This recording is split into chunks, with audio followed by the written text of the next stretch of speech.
Не знам дали сум зборувал на оваа тема. Стварно не знам. Пробав да се мислам, пробав да вртам низ некои списоци таму што сум правил за проповеди и не најдов.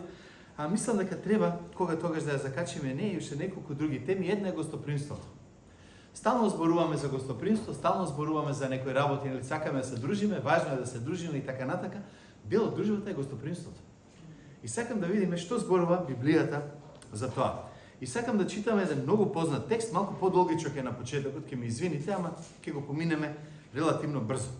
Лука 14 глава, од 7 до 24 стих. Лука 14, 7 до 24. Вели вака. Ако го забележа како поканетите ги одбираат по честните места, им кажа парабола. Кога ќе те покани некој на свадба, не седнуваме на почестно место. Зашто ако случајно е поканет некој со поголема чест од тебе, да не дојде оној што ве поканил и тебе и него па да ти рече, отстапи му го местото. И тогаш засрамен ќе седнеш на последното место. Но кога ќе те поканат, оди и седни на последното место. Така кога ќе дојде оној што те поканил да ти каже, пријателе, премести се погоре. Тогаш ќе имаш чест пред оние што седат со тебе на трпезата. Зашто секој што себе си се воздигнува ќе биде понизен, а тој што себе си се понизува ќе биде воздигнат. А и на оној што ги беше поканил му рече: кога даваш ручек или вечера, не кани ги своите пријатели, ниту своите браќа, ниту своите роднини, ниту богатите соседи, зашто и тие би можеле некојаш да те поканат и да ти биде возвратено. Но кога правиш гозба, повикај ги сиромасите, сакатите, куците и слепите и ќе бидеш блажен, зашто тие немаат со што да ти возвратат. Затоа ќе ти биде возвратено при воскресението на праведните. Ако го слушна тоа еден од оние што седеа со него на трпезата, му рече: блажен е оној кој ќе јаде леб во Царството Божие. А тој му рече: еден човек приготви голема вечера и покани мнозина. И кога беше време за вечерата, го прати својот слуга да им каже на поканетите: дојдете, зашто веќе се е подготвено. И почнаа сите поред да откажуваат. Првиот му рече: купив нива и ќе треба да одам да ја видам. Те молам, извини. Вториот рече: купив 5 зебгари волови и одам да ги пробам. Те молам, извини. Третиот рече: се оженив и затоа не можам да дојдам. Кога се врати слугата, му го каже тоа на својот господар. Тогаш се разгневи домаќинот на куќата и му рече на својот слуга: излези бргу по плоштадите и градските улици и донеси ги тука сиромашните, сакатите, куците и слепите. И рече слугата: господаре, направив како што ми заповеда и има уште место. И господарот му рече на слугата: излези по патиштата и ме ги оградите и убеди ги луѓето да дојдат, за да ми се наполни куќата. Зашто ви велам, никој од оние што беа повикани нема да вкуси од мојата вечера. Зашто мнозина се поканети, но малкумина се избрани. Ова е многу интересен текст и јас од овој цел текст сум проповедал само едно парченце еднаш поодамна така. Ама сакам да го погледнеме пак одгоре. Еден автор ме предизвика за ова всушност затоа што рече дека многу често ние христијаните од шумата не ги гледаме дрвјата. Или од дрвјата не можеме да ја видиме цела шума. Некој пат ќе се фатиме на едно стихче, ќе се фатиме да се фокусираме на една работа и забораваме на се околу. Ајде да видиме малку од птичја перспектива, малку од пошироко да го видиме ова. Факт е дека дарежливоста во Библијата е многу поврзана со разни работи освен со пари. Всушност, следев еден курс за фандрейзинг, што го викаат, нели, како да се собираат фондови за христијански невладини организации и така натаму. И тој што ни го држеше курсот ни рече вака: парите се најниското ниво на посветување во христијанската работа. Кога ќе дојде некој и ќе рече: ево, јас давам пари за христијанска работа, тоа е најниското посветување што можеш да го направиш. Зошто? Ги даваш, се чувствуваш убаво и готова решена работа. Највисоко посветување е вика да го носиш некоја молитва секој ден. Имаше тука измеѓу уште 2-3 други работи, ама дарежливоста, дури во молитвата е голема, затоа што даваш од своето време да се молиш за некој или за нешто. Дарежливоста, пак ќе кажам, е врзана со многу работи во Библијата, освен само со давање пари. И пак ќе речем, иако парите ни требаат на сите, нели? Јас работам во христијанска организација која се финансира од доброволни прилози. Црквата е организација која се финансира од доброволни прилози. Ние немаме црковна банка па ни дава пари, нели? Од нешто друго таму, овде, ама важно е дека Библијата ни зборува дека нашата дарежливост, ако веќе зборуваме за неа, треба биде многу пошироко отколку само нати пари во недела сабајле. Сега не знам дали знаете што е тоа валута, како се дефинира. Валута по дефиниција е средство за размена на вредност. Така ли? Тука имаме луѓе во банка што работи. Тоа е средство за размена на вредност. Јас тебе ти давам нешто што вреди друго. И валута не неопходно се пари. Ова чисто само да го спомнам со провод. Валута може да биде влијание. Валута може да бидат разни други ствари. Ти ќе ми дадеш мене нешто, јас ќе завршам за тебе нешто друго. Кога имате менувачници, тие менуваат едни пари во други пари. Ама кај нас често се знае да дадете пари за да ви завршат услуга. Не добивате парична вредност. Така ли? Значи, кога зборуваме за давање, кога зборуваме за примање, има многу разни работи, освен само да дојдеме до парите. Денес сакам да зборувам за една од тие сите валути, а тоа е гостопримството. И во Лука 14 глава зборуваме гледаме дека Исус им зборува на гостите на почетокот. И ако може да поделам главата од 7 до 11 стих, тука ќе видите Исус им зборува на гостите, им се обраќа на нив, потоа му се врти на домакинот, па и него му кажува неколку работи, и на крајот завршува со тоа што почнува да ни зборува на нас. Односно, се обраќа на сите таму наоколу, јас ќе се вклучам и себе си и нас тука во тоа, и почнува да им зборува на сите. И всушност, трите овие точки може да ги се обрнеме малку поинаку да ги погледнеме, и јас така ќе ги погледнам после во текстот. Ова го видов во еден таков во еден коментар и мислам дека е многу убаво. Лука во 7 до 11 зборува за првиот круг на луѓе. Оној внатрешен круг, знаете, оној центарот, сршта на работите, ако смеам така да го кажам. Второ, почнува да зборува за домот на газата што треба да е отворен, и потоа на крајот зборува за она што го нарекува гозбата на сиромасите. Односно, она што треба да се случи тука на крајот кога сите доаѓаат. Сакам да ви покажам малку да зборнам за ова. Кога зборуваме значи за гостопримството, сега и друг проблем имам што ми е прстот повреден. Знаете кој е? Не ми функционира прстот кога ги стиснам тука за да мрднам на тракпедот тука. Сакам малку да погледнем од 7 до 11 стих за самиот почеток. Прво, кој ќе зборува вика, кај да седнеш, како да седнеш, нели, не трчај напред, мене одма ми текна на наша свадба. Последната свадба на која сте биле, седете се. Како изгледа? На почеток има една маса на која седат кој? Младоженците, нели, роднините, така ли, најблиските. Татковци, мајки, браќа, сестри, нели. И така полека наоколу ќе се изнаредат сите други, нели, од пријатели, роднини, така ве редат по масите. Вистина е. Ако сте блиски со некој на свадба, седите понапред до младоженците. Ако не сте толку блиски, седите некаде понастрана. Тоа беше многу фино. Ама проблемот во времето на Исус, и ова го чита во еден речник на коментари таму занимни обичаи што биле. Во времето на Исус проблемот бил каде да седнеш. Затоа што ти доаѓаш на свадба и треба самиот да процениш каде си. Доаѓаш на една прослава и треба процениш самиот каде треба да седеш. Ти си поканет, ќе видиме што беше поента на поканата, ама ти си поканет да влезеш и сега каде треба да си најдеш место. Зошто? Затоа што не знаеш кој се друг е поканет. Ако си сам поканет, знаеш, и јас и домакините. Ама ако имаш 20 души поканети, јас не знам кај да седнам. Исус за тоа е седни си таму кај што ќе биде она понизно место. Зошто? Ќе влез дома, што си седнал тука, дојди ваму, дојди седни до мене. И тогаш се чувствуваш, види ме пофалија. Си седнал до домакинот, одеднаш доаѓа брат му, ја вика, ај мрдни малку понастрана брат ми да седне тука, ти си загазал. Ќе се усрамиш. Си се ставил таму кај што не треба, нели? Мислам, тоа е реалноста, тоа е ова за кое тука всушност го зборува. И тука е многу важен, мислам, важниот проблем што Исус им го кажува. Вика, подобро е јавно да те пофалат, отколку јавно да те посрамат. Подобро е да кажат, види го, не седнувај таму, види колку скромен, дојди напред, треба тука да седиш, отколку да се нацрташ на прва клупа и ти рече, тоа не е за вас, седи. Многу интересна работа. Го знаеме. Подсвесно си го знаеме, тоа му убава да се подсетиме сега. И кој е овде важниот принцип? Важниот принцип на Исус вика, секој што себе си се воздигнува, ќе биде понизет, а тој што се понизува, ќе биде воздигнат. Поентата е, ако мислиш дека јас сум главниот и ќе треба да седнам тука, може некој ќе ти каже тргни се. Седни си на страна. Покажи понизност. Кога ќе дојде тој што треба, кога ќе дојде домакинот, кога ќе дојде тој таму на таа конференција на која си или на тој собир или на било што да биде да каже, зашто си седнал таму, дојди, повели, седни напред. Кажеш, фала многу. Наместо извинете, овие места не се за вас. И тоа кога веќе сите се собрали, тогаш е веќе опасна работа, тогаш е веќе ич неубаво. И овој принцип ќе го видите низ целата Библија. Ама, патем речено, ова е контра на денешниот принцип на целото наше општество. Не верувате, гледате ги социјалните медиуми. Поентата е да се покажам дека сум подобар од вас. Дека нешто ми е подобро од вас. Видете ме кој сум. Библијата вика, не. Кој ќе видат кој си, сами ќе те покажат. Ама ние не чекаме, не сакаме да чекаме, ние сакаме да ни го дадат тоа сега, веднаш од...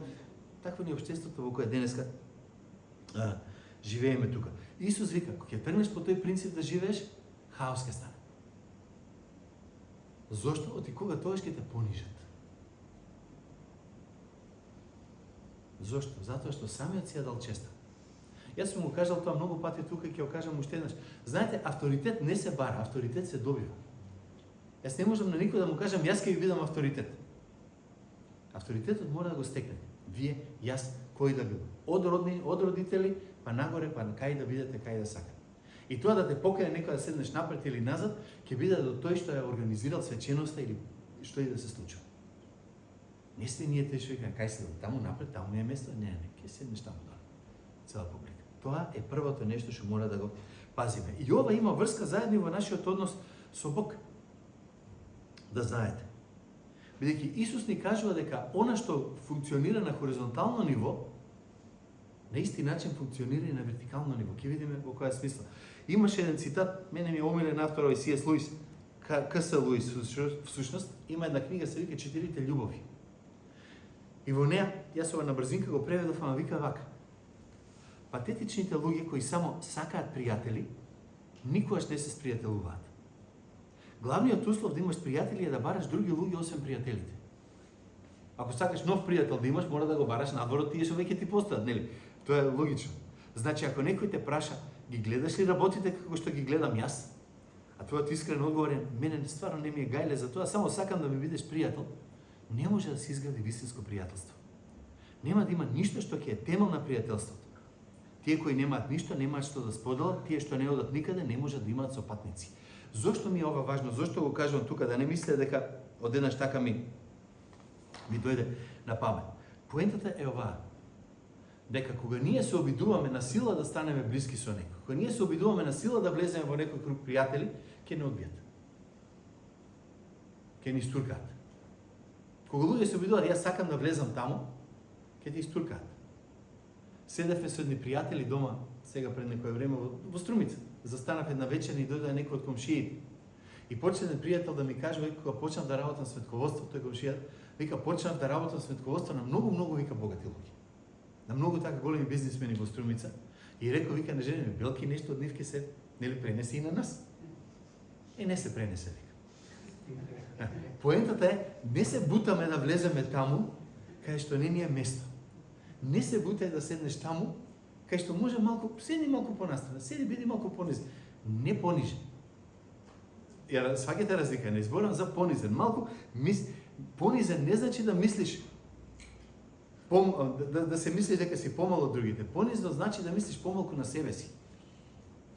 Помалку мислам на себе си, повеќе мислам на тие другите. Значи, тие што ти се натураат да ти станат пријатели, или ако се натураш да станеш пријател, никогаш нема да станеш тоа. И едно нешто што сум го научил, и од искуство верам сите сте го виделе тоа. Оние на кои изгледа дека баш не им е гајле, дали ќе им се допаднат другите или не, се тие кои луѓето ги сакаат. Оне што си е искрен, што вика, ево видиме кој сум јас сум тој, не се кријам. Не се правам повеќе од колку што сум, не се правам видиме кој сум јас и така натаму, тие многу брзо стекнуваат пријатели. Тие што се видиме кој сум, видиме како сум, тешко е со нив. И затоа вика, кога се воздигаш ќе бидеш понизен, и ако се понизиш ќе бидеш воздигнат. Класичен библиски принцип, можда малку го погледнавме од другата страна. Патем, имаше една друга изрека, ја немам тука ставена, ама од C.S. Луис што кажува, вика, знаете, ако читате, вика, литературата, и сите што сте читале книги, ќе сватите, вика, дека има едно чудо луѓе во тие книги кои умирале да бидат ставени на некоја позиција, да ги викнат во одреден круг на луѓе, да станат дел од нешто поголемо од себе си. Всушност, се сеќавате, сте гледале сигурно филмови како американци доаѓаат, од кога Америка станува посебна држава, нели? Како доаѓаат во Велика Британија, дека имаат многу пари, тоа се оние таму 20 години од минатиот век, пред првата, после првата светска војна, и доаѓаат да се омажат, да се оженат со благородници. Сте гледали по филмовите, нели? Да се омаже со некој што ќе му даде титула сер или леди или нешто друго. Зошто? Не е поента само да ги имам парите. Битно е да влезам во едно друштво кај што ќе ме видат. Јас сум тука, јас сум дел од тоа друштво, од таа работа. По со сите сили ќе се бутаат и ќе се обидуваат да влезат. Сега пак, Луис па вика, има и луѓе што баш им е гајле дали ќе ги поканиш на најголемата работа, нив им е важно да бидат помеѓу оние тројца, четворица, што демек се тие што ги прават работите да се случат.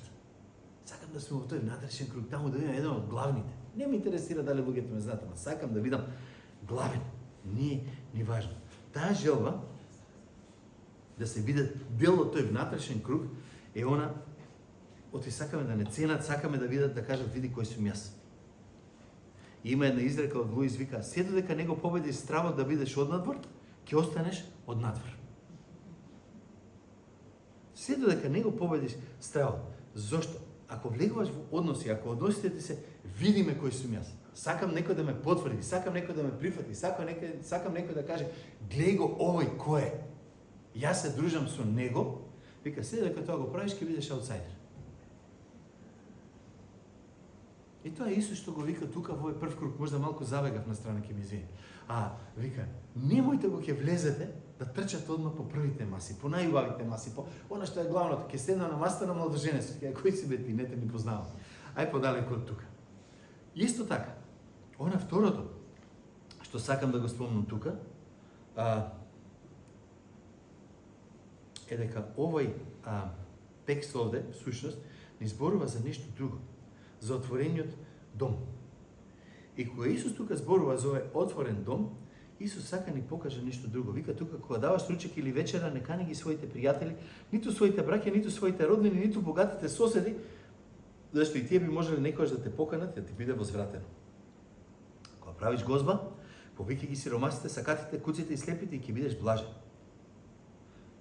Повторно, многу е важно да го разбереме тука историскиот контекст. Времето во кое Исус го пишува не беше демократско општество, не беше општество како денеска. Имаше некоја хиерархија. Сакам да објаснам. Пак ќе се вратам на Англија, например. Ајде, Британија. Таа ни е, нели, уште монархија, па можеме со неја да видиме. Знаете, во минатото си постоеше тие и ние. Тие се тука, ние сме тука. Царот е тука, благородништвото е овде, ние сме тука. Благородникот е гладен, гол и бос, нема веза. Он е благородник. Ти не можеш да влезеш таму кај што е тој. Ти не можеш да бидеш во тој ресторан, на тоа место, во тие ствари.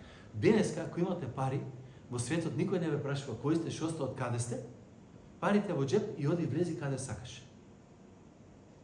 Ние веќе немаме такво хиерархиско општество, таква поделеност како што имаше на времето во друштвото.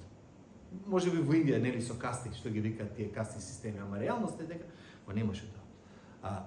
Фактот стои дека денес имаме поголема слобода и не го сваќаме тоа. Хиерархиското општество значеше дека има луѓе кои се овде и има луѓе кои се овде.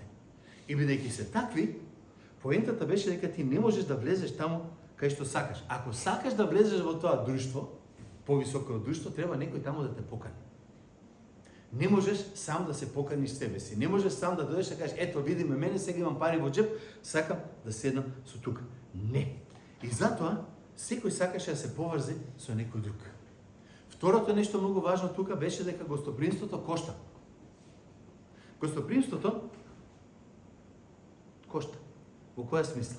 Ти ги каниш луѓето да дојдат кај тебе дома. Значи ти даваш нешто, ти трошиш нешто. Зошто трошиш? Овде, делимично на историјата што ни кажува, ова беше начинот да дојдеш да седнеш со луѓето, да се дружиш и да можеш да видиш кој е кој. Не беше како денес кај ќе седнеме во ресторан, ќе разговараме, ај у кафана ќе правиме бизнис. Ова беше ќе те поканат и ќе си седнеш кај него дома. Тие ќе дојдат кај тебе, ти ќе одиш после кај нив.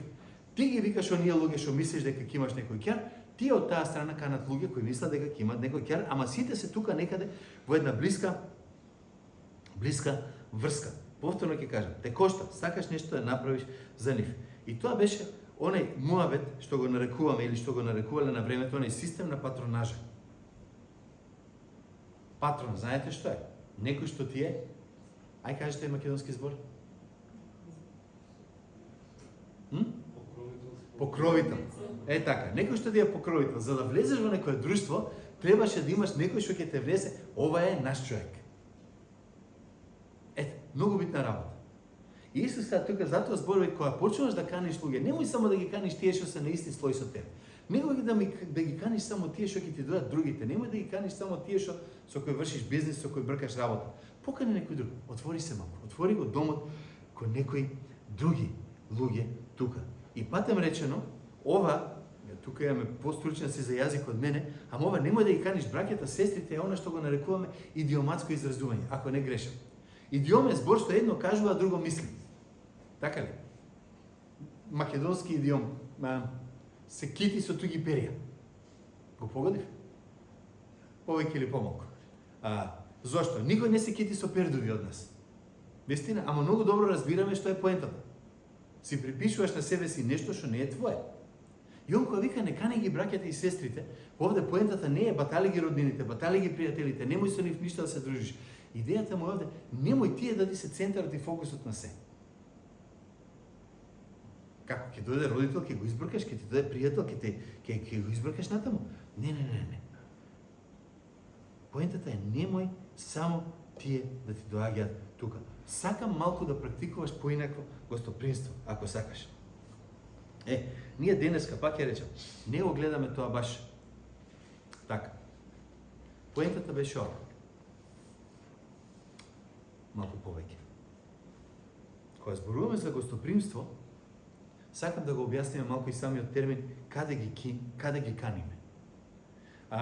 Сузи, јас често гледам на Home and Garden TV, нели што го има ХГВ таму, и сите кога прават куки, кога реновираат куки, гледат едно место, ова ќе ни вика за тука вика за хоспиталите, тука ќе ни биде за дружење, тука ќе ни биде за дружба, кај што ќе викаме гости, кај што ќе имаме гостопримство. Нели сте гледале на телевизија, знаете како изгледа. Што значи тоа? Слушай, што сакаме ние да направиме? Ова повторно го кажа. Колку пати сум го ставила? 100 пати. Ама, гостопримство значи да им посакаш добредовење на луѓето во твојот животен простор. Сакам да го објаснам ова малку повеќе. Што е тоа дом?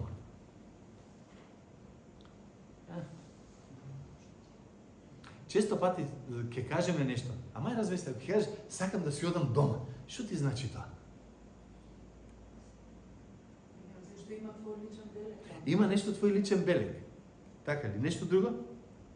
Не знам. Така. Место кај што се чувствуваш заштитен, место кај што се чувствуваш сигурен или сигурна, место што викаш не е важно каква е, ама ми е дома.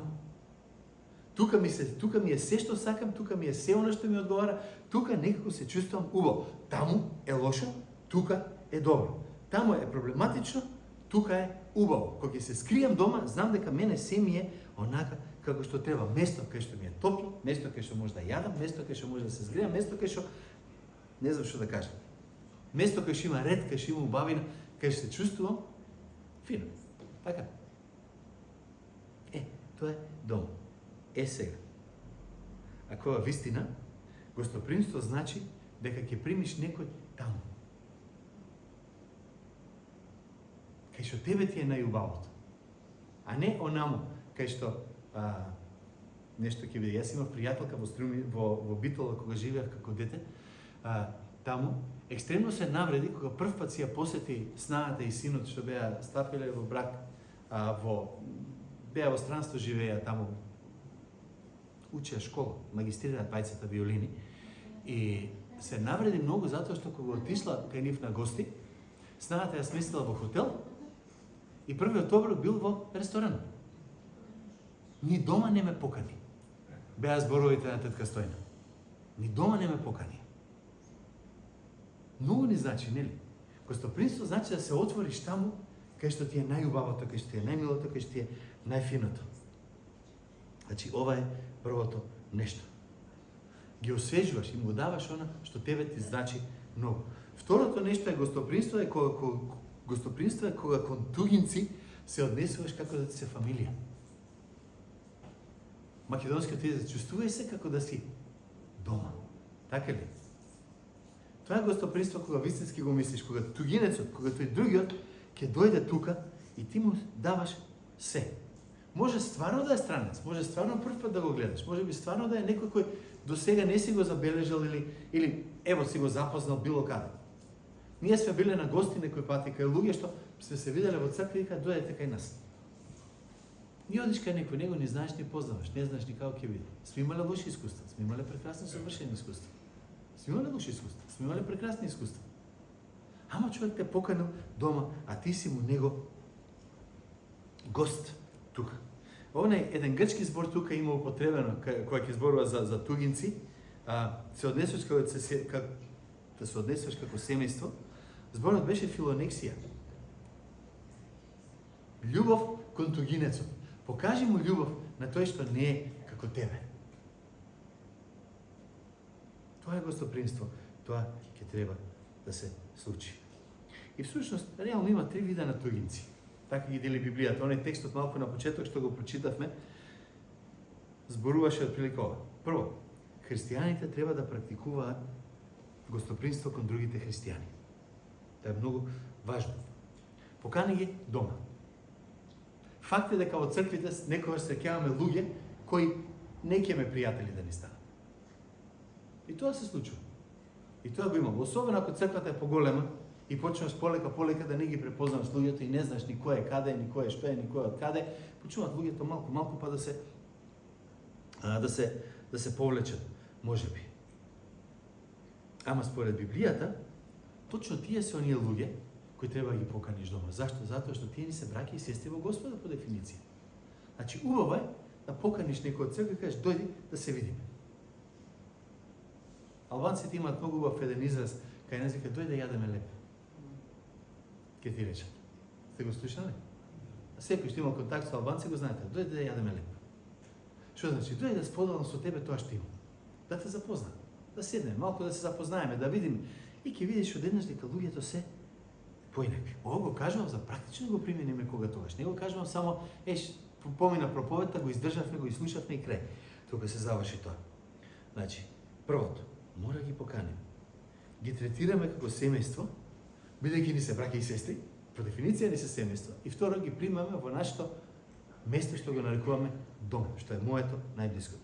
Второто, христијаните треба да практикуваат гостопримство кон комшиите. Во зграда, на работа, комшии ви си тие на работа што ги гледате.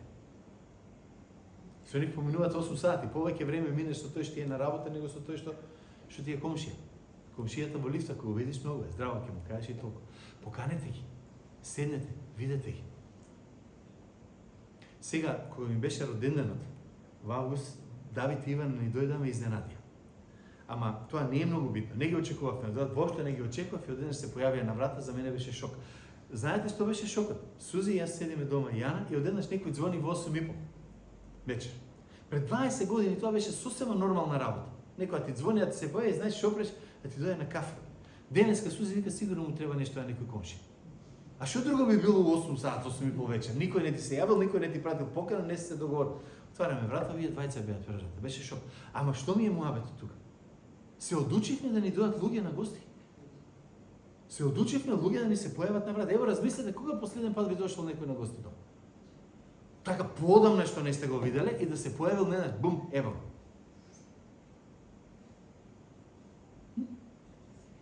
Христијаните треба да практикуваат гостопримство. Викнуше, дојди.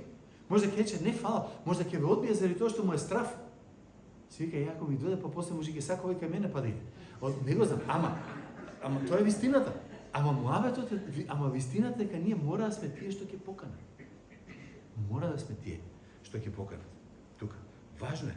Од Исус го правеше тоа цело време, забележувате. Јадеше со луѓе, пиеше со луѓе, шеташе со луѓе, го правеше тоа цело време. Еден автор вика, во основа љубовта е таа што ги носи луѓето до верата. Не расправиете за верата, не проповедите за верата. Кога ќе му покажеш љубов. Ќе му покажеш љубов со тоа што ќе споделиш парче леп со него на крајот на краиштата. Ајде да го направиме. Третото, факт е дека христијаните треба да практикуваат гостопримство кон тие што имаат потреба. И затоа во Лука 14 таму 12 до 14 ќе излези по патишта меѓу оградите, убеди ги луѓето да дојдат за да ми се наполни куќата. Треба да практикуваме гостопримство и кон тие луѓе. Никаде не зборувам ама некој ќе го злоупотреби тоа. Може би. Ама наше е да го направиме тоа што можеме. Знаете, гостопримството прави тугинците да станат пријатели. Гостопримството е она што го прави тоа. Ние пред 35-6 години, беше 90-та година, завршивме кај едно семејство во Северна Ирска со кои бевме 2 недели, кои до ден денеска ни се буквално како да ни се брат и сестра. Значи и тие се јават, ние се јаваме, комуницираме цело време, се гледаме еднаш на 3 години во најдобар случај. А мислиме дека вчера сме се разделили, дај пак ќе се види. Зошто? Затоа што гостопримството прави тугинците да станат пријатели. Кога ние бевме тотално загубени, тие го отворија нивниот дом за нас и за нас беше нешто неверојатно. И тоа нема шанси да се заборави. Нешто многу исто така битно и сакам да го размисли тоа. Ако си христијани кој е гостопримлив, Бог е всушност домакинот. Ти уствари го правиш она што Бог го прави само пред човекот. Бог не може да го видат, ќе го видат кај тебе. Домакинот, јас сакам домакинот во мојот дом, домакинот во вашиот дом да биде Бог, кога ќе дојдат луѓето. Зашто? Да се однесуваме према тој што ќе дојде како што Господ би се однесувал према него. Барем мислам дека така треба да биде убаво. Во посланието до евреите, знаете, 13:2, тоа е многу познат дел. Гостолюбивоста не запоставувајте, бидејќи преку неа некои не знаејќи и му кажа гостопримство на ангели. Тоа е вистина. Тоа е вистина. Тоа го знаеме за Авраам и Мојсей, нели таму? За што Авраам и Мојсей? За Авраам и тие што дојдеа кај него така. Ама шокот е дека од некогаш и понекогаш Господ ќе ти даде луѓе кои ќе ти станат пријатели, за кои никогаш не си мислел дека ќе бидат. За кои никогаш во животот нема да текне, јас со овој ќе бидам пријател, со овој ќе јадам леп. Пробајте, поканете, па да видиме што ќе биде следното што ќе се случи. Значи, гостопримството би означувало дека, ово кажавме веќе, почне и каниш соседите и соработниците кај себе дома. Почне и каниш луѓето од црквата кај тебе дома. Кога во црквата ќе видиш нов човек, запознај го, седни, направи му, поразговарај со него. Второто нешто рековме, почнете да се каните едни со други. Луѓе што не ги познаваме. Ајте, кога има студенти, убаво е поканете студент нека дојде кај вас. Викнете го, особено ако е од друг град. Што си знаеме да го правиме тоа често пат. Викнете нека дојде. Ќе те запознае, ќе седнеш, ќе направиш мовет, ќе му биде кеф некој да му сготви нешто, да не јаде цело време сендвичи и сува храна. Тоа е реалност, тоа е вистина. Ако знаеш дека ќе поканиш, викаш како да му отидеме на овој дом, мало му е местото. Па нека му е широко срцето, ама ако е, ајде да го поканиме да отидеме негде заедно на пошироко место. Ајде се собереме некаде. Да се снајдеме, да најдеме начин да ја покажеме таа гостопримливост едни према други и да видиме што Бог ќе направи. Не е поентата дај ќе го најадам, ќе го напијам за тоа да дојде во црква. Не, тоа е хуманитарна помош. Дај му пак после бега го има го нема. Ова зборуваме гостопримство, отвори го дома, почасти го лепи вода. Јас ќе се повторам себе си, сум го кажал, ќе ми извините, 100 пати сум го кажал. За мене еден од најголемите оброци во животот што сум ги јадал било каде беше кога пукна Албанија, кога се отвори, кога отидов во Стење, македонска, во пустец таму во Стење, кога човекот не покани да влеземе внатре, јас и уште еден човек и керкичката негова малечка, и извади буквално толкаво парченце сирење, едно парче леб беше толкаво, една пиперка, еден кромит пресечен на пола и 5-6 плашици риби, го стави пред нас и рече, ајде да ручам. Толку имаше човекот, толку даде. Тоа никој пати нема да го заборавам тоа гостопримство. Тоа е оно што Господ вика дека треба да го направиме ние. Знаете, ако сме тука во оваа црква, во Евангелска соборна црква подолго време, поканете ги луѓето што не се тука толку чести. Ако сте нови во црква, па сакате да поканите некој тука, поканете го, речи дојдете запознам, кои сте, што сте, какви сте. Ама да не должам, времето ни побегне, ајде да се дојдеме до на гозбата на бедните тука. Цела служба може да зборуваме, ама сакам да кажам како почне. И почне со 15 стих, еден човек оди кај Исус и му вика, блажен е оној кој јаде леп во Царството Божјо. Со други зборови зборува за оној крај. Оти и евреите веруваат дека на крајот имаме Божја свадбена трпеза. Дека ќе имаме еден ден кога Господ ќе го собере цел Израел на едно место, сите ќе не стави на едно место И на тоа место ќе уживаме со Бог за секогаш на таа Божја свадбена трпез. И Исус вика, супер, ајде да направиме малку муавет за тоа сега што го кажа. Блажен е оној кој ќе јаде леп во Царството Божие. Ова што го кажа тоа, сигурно мислеше, не пише во текстот, ама дека он ќе биде таму. Исус не му замера, не му вика не е така, не си во право. А он вика, ајде да видиме што всушност тоа значи. Што знаеме? Дека не е јасно. Кој е домаќинот во оваа споредба?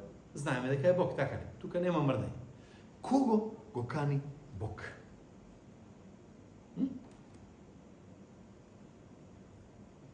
Па, од прва страна, Бог ги кани сите. Имаше викнато една група луѓе, што не се појави, и имаше една група луѓе после, што дојдат. Значи, Бог ги кани кого? Сите. Тука немаме проблем за таа трпеза. Ајде да видиме кои се тие што одбиваат да дојдат. Знаете кој одбија? Тие што мислеа дека се им оди убаво. Тој што имаше земја, купил уште земја. Тој што има волови, купил уште волови. Тој што се оженил, вика си го реши проблемот во животот, се оженив. Се им е супер на сите. Ние си немаме никакви проблеми и фала многу не ми требаше. За едно јадење сега да си го расипам комфорот, фала многу. Така испаѓа овде. Тие се успешни, тие се срекни, се има супер тука.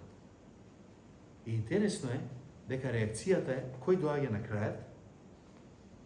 На крајот доаѓаат тие што нема ништо. Ај сетете се сега назад на почетокот што зборувавме за традицијата и обичаја. Требаше да дојдат луѓе што не може да ги поканат пак на гости. Не можеше таа патронажа да се појави. И затоа е, ако забележавте во стихот, ако не, погледнете, ќе ви кажам, не ги кани, не вика, оди покани ги да дојдат. Тој знае, ако ги покани, тие нема да дојдат. Зошто нема да дојдат? Затоа што знаат дека не можат да го вратат. Не можат да го исполнат правилото, не може да исполнат традицијата. Знаете што е паралелно на ова? Кога оној грешникот седи во храмот, се чука во градите, не дига, вика погледот нагоре на кај Бог и вика, Боже, биди милостив кон мене грешниот. Тој не дига глава горе и вика, Боже, фала ти што не сум како вие. Вика, Боже, биди милостив кон мене грешникот. Јас немам право ни да погледам на кај тебе, не да барам па нешто од тебе. Он тоа го кажува. И овде истата работа. Овие луѓе, ако им каже дојди, те кани газата на ручек, тој ќе рече јас не можам да дојдам. Не сум во таа хиерархија, не сум во таа каста, не сум во таа група луѓе, не можам да му вратам фала неким. И затоа Господарот вика, излази и убеди ги да дојдат. Кажи им дека стварно ги викам и не барам ништо за посвет. Ова е парафраза, јас го додадов, ова не е тука, не е тоа тука во Библијата. Всушност тука имате две групи. Оние што мислат дека сами можат и Господ им е само додаток, и оние кои знаат дека не можат сами да дојдат. Знаете, Божјото царство ги вика и оние што не се совршените, ги вика и оние што нема што да дадат. Што можам јас да дадам? Јас сум банкрут. Гледате кај се овие луѓе?